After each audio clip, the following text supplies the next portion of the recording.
तो जश्न का माहौल है आरजेडी मुख्यालय में भी और कांग्रेस मुख्यालय में भी, और हर तरफ यही कहा जा रहा है कि बीजेपी ने जो कहा वो करके नहीं दिखाया, और यही कारण है कि एक बार फिर कांग्रेस को जनता ने मौका दिया है और मौका देने वाली है। फिलहाल जो और भाई वीरेंद्र है हमारे साथ, सीधे जुड़ते हैं। भाई वीरेंद्र, जो अभी खुशियां हमने दिखाई हैं और जो हमने देखा है उसका कुछ न कुछ तो मतलब है कि जनता क्या चाह रही है, लेकिन इतना चाह रही है और इतनी जल्दी चाहेगी, इतना जल्दी बदलाव कर देगी, लहर को समाप्त कर देगी, ये हमने सोचा नहीं था। तो ये बदलाव कैसे हो गया और बीच में ऐसा क्या कुछ कांग्रेस ने कर दिया जिससे कि खुशियां इतनी सारी एक साथ बांटी जाने लगी?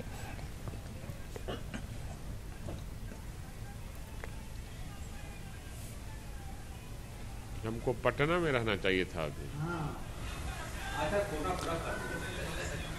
और हमारे साथ सुप्रियो भट्टाचार्य भी हैं। सुप्रियो जी बहुत ही आराम से बैठे हुए हैं और बहुत शांत होकर सुनते भी हैं, शांत होकर कहते भी हैं, अच्छे वक्ता भी हैं। सुप्रियो जी, इस पूरे इलेक्शन को किस तौर पर देख रहे हैं? क्योंकि जो अभी हमें रुझान मिले हैं, जो अब वो लिस्ट जब जारी होगी, जो लोग जीत चुके हैं, उस लिस्ट के बाद बहुत कुछ कहने के लिए बीजेपी के पास नहीं होगा, तो क्या इसे किस तौर पर आप लीजिएगा और आगामी इलेक्शंस में अपनी भागीदारी को कहां पाते हैं?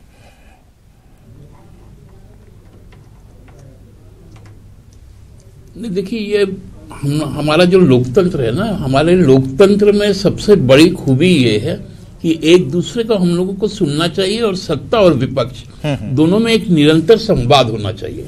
लेकिन यहाँ पर पिछले 4.5 वर्षों में, मतलब 2014 के बाद से जो स्थितियां बदली थी, उसमें है कि एक पक्ष ही केवल बोले जा रहा था और विपक्ष की भी कुछ राय है लोगों को। चूंकि आपको 31% वोट मिला था, 69% वोट आपके खिलाफ था, तो लोकतंत्र का ये तकाजा था कि 31%, चूंकि आप राज कर रहे, 69% को भी सुने, उनको भी समझे, उनसे भी संवाद करें। लेकिन जब आप अहंकार में कि अब हमको सत्ता मिल गया, अब हम आपके राजा बन गए, तो जो चाहेंगे वो करेंगे, इस तरह से लोकतंत्र चलता नहीं है। और उसी का नतीजा है कि ये जो चुनाव का नतीजा आ गया। लेकिन यहाँ पर लोग बताइए कि बीजेपी हमें सुबह 7 बजे से लेकर अभी तक ये नहीं क्लियर कर पाई कि कहां वो कमजोर रही। क्या जो विपक्षी दल हैं, जो दूर से इन पार्टियों को देख रहे हैं, जैसा कि आपने कहा कि उन्होंने कहा भी तो बहुत कुछ कह दिया, इतना कह दिया कि उसे पूरा कर पाना संभव नहीं था, इस बात का आकलन विपक्ष को भी था। हम ये जानना चाह रहे हैं कि उन कमियों को क्या आप देख पा रहे हैं, कहां कहां बीजेपी फेल हो गई?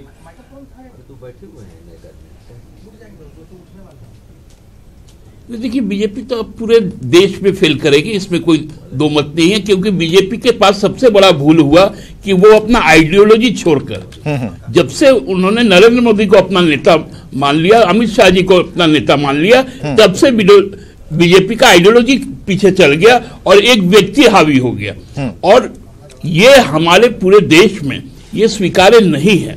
इसलिए मैं कह रहा हूं कि आप देखिएगा, बीजेपी के अंदर आज के बाद से ये जरूर आकलन होना शुरू हो जाएगा कि सबसे पहले, खाली बीजेपी नहीं, आरएसएस के अंदर भी ये आकलन होगा कि सबसे पहले भारतीय जनता पार्टी के नेतृत्व को बदलना पड़ेगा, क्योंकि जनता ने खारिज कर चुका है इस नेतृत्व को। आप देखिए, 282 सीट लेकर गए थे लोग लोकसभा में, 14 लोकसभा का उपचुनाव हुआ, 10 चुनाव हार गए। इवन मैंने उत्तर प्रदेश जैसे राज्य में 3 लोकसभा चुनाव हार गए।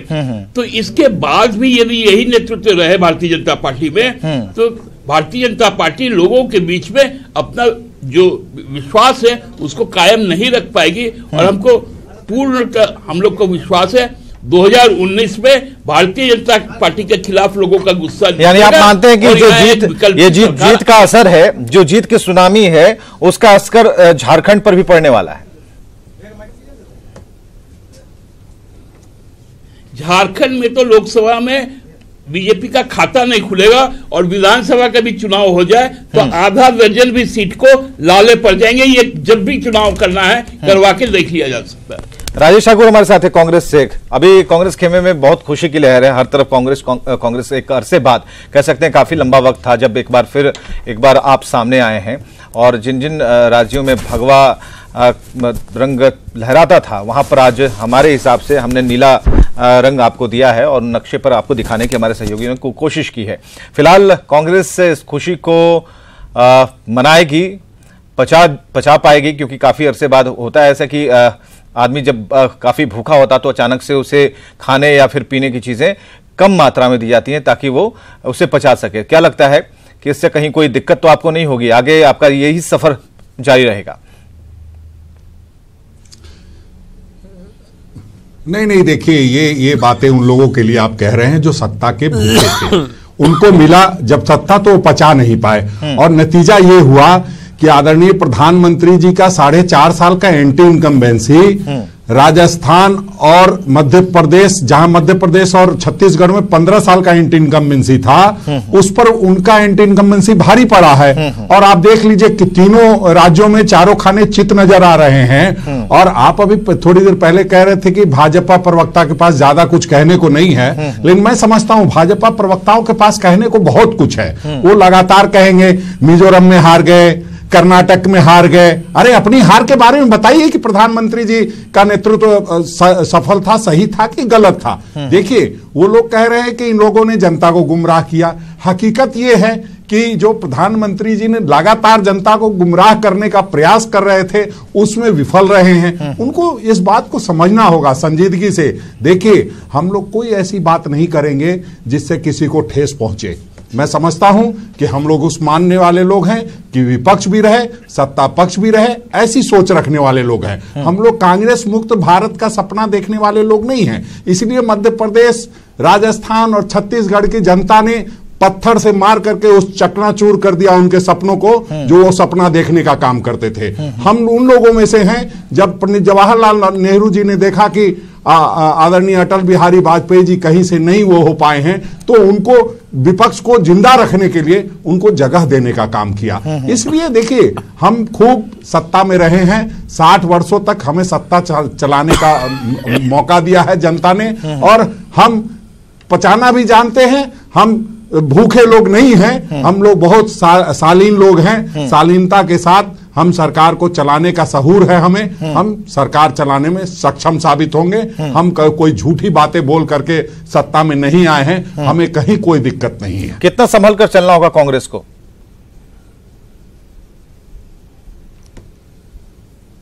बिल्कुल, देखिए हम लोग हमेशा संभल के चलते हैं। कई बार लोग लंगी मारने वाले लोग आ जाते हैं एन केन प्रकारेण, हाँ तो उनको मौका मिल जाता है। ऐसा हमेशा आपने देखा होगा कि जब भी हम आते हैं तो हम 10 वर्षों के लिए आते हैं, ये लोग को 5 वर्ष में जनता टाटा बाय बाय कर देती है। आप पिछला इतिहास उठा के देखिए, हम 9-10 वर्षों तक सत्ता में रहते हैं, ये 5 वर्षों तक रहते हैं। आदरणीय अटल बिहारी वाजपेयी जैसे कद्दावर लोग जिनका पूरा भारत सम्मान करता था, उनको भी 6 वर्षों से ज्यादा इसलिए वो भारत के प्रधानमंत्री नहीं रह सके क्योंकि ये भाजपा से आते थे।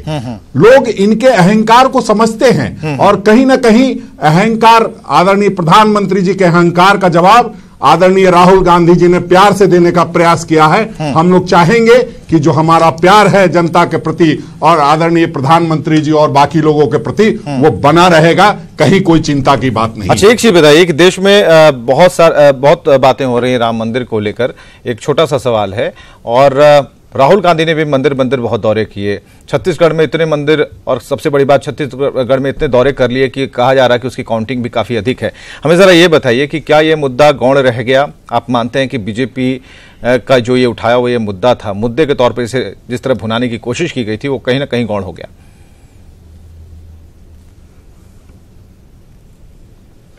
देखिए, भगवान राम का नाम का इस्तेमाल जो लोग करते हैं उस पे ज्यादा बेहतर जवाब देंगे। हम लोग धर्म का, सभी धर्मों का सम्मान करने वाले लोग हैं, और आदरणीय राहुल गांधी जी अगर मंदिर गए हैं तो मस्जिद भी गए हैं। ऐसी कोई बात नहीं है कि, हाँ जहां तक गिनती की बात है, ये भाजपा वाले लोगों का काम है गिनती करते रहना, कितनी सभाओं में गए, वो सभा में वो सीट जीते कि नहीं जीते, कितने मंदिरों में गए, यही बात कह करके लगातार अपना ग्राफ गिराते रहे। देखिए, किसी को भी अपमानित इतना मत कीजिए कि जनता समझ जाए कि जानबूझ के अपमानित कर रहे हैं। और वही जनता राजस्थान और मध्य प्रदेश और छत्तीसगढ़ की जनता समझ गई कि बेवजह बदनाम कर रहे हैं। राजस्थान में जिस तरह से उन्होंने बात कही थी कि विधवा पेंशन कहां जा रहा है, कई माताएं विधवा हैं, उन सबको चोट लगी थी इस बात से कि आदरणीय राहुल गांधी जी की मां सिर्फ विधवा नहीं है और बहुत लोगों की मां विधवा हैं। आप किस विधवा मां के बारे में इस तरह की हल्की बातें करते हैं? कहीं ना कहीं इन सब चीजों का भुगतान करना पड़ा है भारतीय जनता पार्टी को। और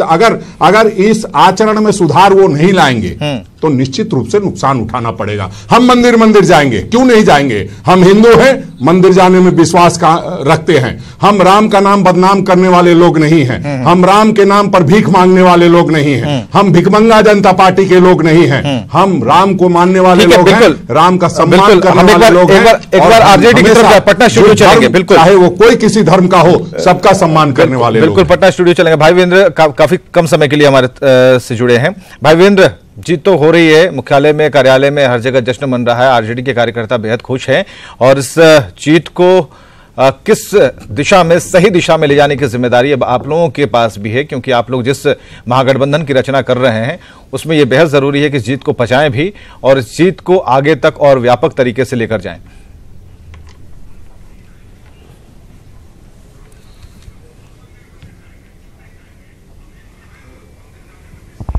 भाई वीरेंद्र,